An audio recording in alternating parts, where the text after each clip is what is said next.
अंधश्रद्धेमुळे महिला प्रगतीपासून वंचित, ज्योती आदाटे यांचे प्रतिपादन. अंधश्रद्धेच्या माध्यमातून महिलांना अज्ञानात ठेवण्याचे काम सुरू आहे. त्यामुळे महिला या प्रगतीपासून वंचित राहत आहेत.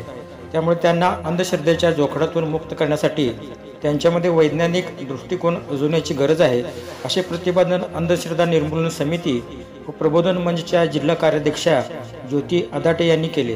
कुपवाडमधील शिवशक्तीनगर येथे गणेश जयंतीनिमित्त महिलांसाठी हळदी कुंकू कार्यक्रम आयोजित करण्यात आला होता.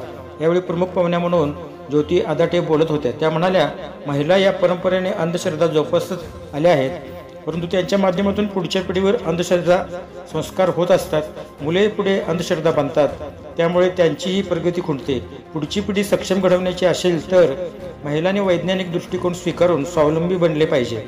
स्वावलंबनातूनच सबलता येते. महिलांना धर्माची भीती घालून समाजातून किंवा घरातून त्यांचे शोषण तर होत नाही ना, याची काळजी घेतली पाहिजे. तसेच या पुरुषप्रधान संस्कृतीत महिलांना दुय्यम स्थान तर असतेच, परंतु आपण महिला पण काही कमी नाही.